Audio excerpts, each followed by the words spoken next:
नमस्ते दोस्तों। तो इस ब्लॉग में मैं बताना चाहूँगा क्लोथिंग इंडस्ट्रीज़ के बारे में, उनका हिडन सीक्रेट्स जो कि जनरल पब्लिक में रिवील नहीं किया जाता है। आज के टाइम पे हम देखते हैं कि जो हमारी फैशन इंडस्ट्रीज़ है, वो ग्रेजुअली ग्रो कर रही है और लाइक वाइड स्प्रेड इंक्रीज़ कर रही है, like world wide. But the problem is कि हम आज के टाइम पे जो ट्रेंड देख रहे हैं, फैशन का ट्रेंड देख रहे हैं, हम उनके फैब्रिक के ऊपर फोकस नहीं कर रहे हैं, जो कि एक प्राइमरी इंजीनियर्ड पार्टिकल है इस पर्टिकुलर इंडस्ट्री का। हम सिर्फ फोकस करते हैं उनके डिज़ाइन के ऊपर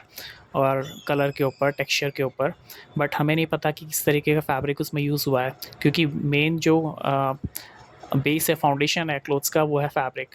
सो certainly the most important fabric हमारे पास है वो कॉटन और लिनन और पॉलिस्टर्स, ये जो कॉमन फैब्रिक्स जो यूज़ होते हैं मोस्ट ऑफ द क्लोथ्स में, ठीक है, हाई एंड्स क्लोथ्स में और लो एंड क्लोथ्स में।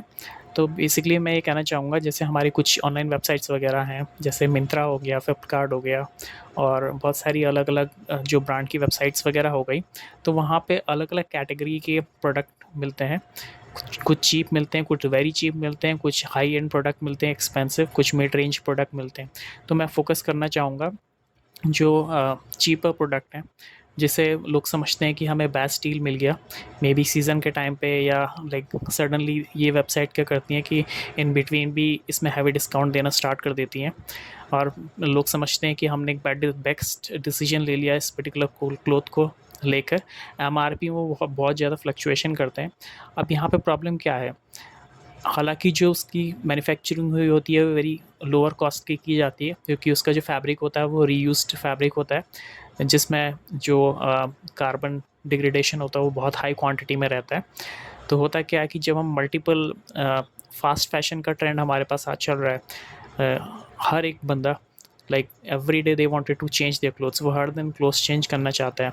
आज एक क्लोथ्स पहना, अगले दिन नया क्लोथ्स पहना, तो सबका ये फैशन ट्रेंड बन चुका है। तो लोग क्या करते हैं कि सस्ते कपड़े खरीदते हैं, बार बार उसको यूज़ नहीं करके, बट उनको ये नहीं पता कि उनकी जो बॉडी में, उनकी स्किन में वो उसका क्या इम्पैक्ट होगा। जब भी हम लोअर एंड के कॉटन्स क्लोथ्स परचेस करते हैं, तो उसका फैब्रिक का क्वालिटी भी वेरी पुअर रहता है। In fact like as per research में ये पाया गया है, जो हमारे लोअर एंड के जो कॉटन्स होते हैं उसमें जो वेस्टफुल कॉटन होता है उसको बार बार रीयूज़ किया जाता है। तो इसका मतलब ये है कि हम वेस्ट पहन रहे हैं again and again. So certainly जो ये इस टाइप की ब्रांड रहती हैं जो लाइक चीपर प्रोडक्ट को परचेज़ करती हैं, उनका भी प्रॉब्लम नहीं है, क्योंकि ये कस्टमर की डिमांड रहती है और आज का ट्रेंड इतना फास्ट मूविंग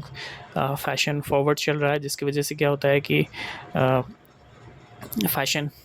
जिसकी वजह से होता है क्या है कि जिसकी वजह से उनके पास भी प्रेशर रहता है कंपटीशन के बेसिस में कि कस्टमर हमारे प्रोडक्ट खरीदें, लेकिन एट द सेम टाइम वो एक्सप्लॉयटेशन कर रहे हैं, इन्वायरमेंट को एक्सप्लॉयटेशन कर रहे हैं बार बार उसी कॉटन को रीयूज़ करके, ठीक है, और वेरियस उसमें केमिकल प्रोसीजर्स अप्लाई करके ड्यूरिंग मैन्युफैक्चरिंग प्रोसेस में। साथ ही साथ कस्टमर को भी फूल बनाया जा रहा है,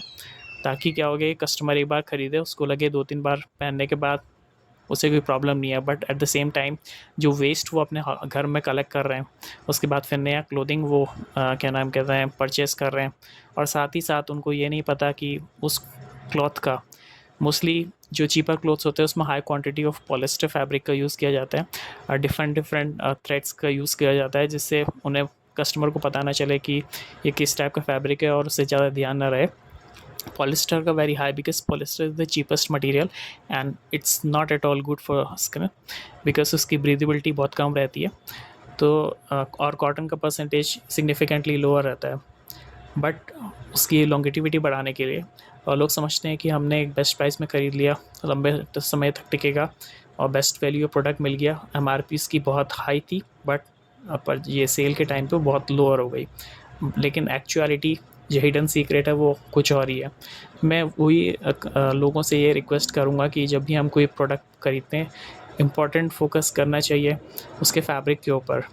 जो फैब्रिक का डिस्क्रिप्शन में मेंशन है वो राइट है या नहीं है, और अगर नहीं है तो फिर उस पर क्वेश्चन करें कि लाइक ये फैब्रिक में परसेंटेज जो पॉलिस्टर का लाइक डिफरेंट दे रखा है, और आपने जो मेंशन कर रखा है वो 100% कॉटन मेंशन कर रखा है, जिससे क्या होगा कि इसमें रेगुलेटरी एक्शन किया जाएगा विद जो पर्टिकुलरली गवर्नमेंट रेगुलेटरी बॉडी है उस पर फोकस करेगी कि डिफरेंट वेबसाइट्स फेक डिस्क्रिप्शन ना प्रोवाइड करें। हालांकि अभी तक ऐसा कुछ हुआ नहीं है, जिसकी वजह से जो कंपनीज़ हैं,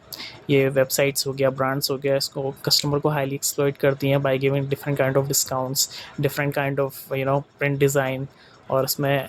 हैवी आर्टिफिशियल कलरिंग यूज़ करते हैं, जिसकी वजह से पता ना चले कि लाइक क्लोथिंग क्या है, इसका फैब्रिक क्या है, बट ये मेंशन कर देंगे सॉफ्ट फैब्रिक, साइकोलॉजिकल प्ले करते हैं।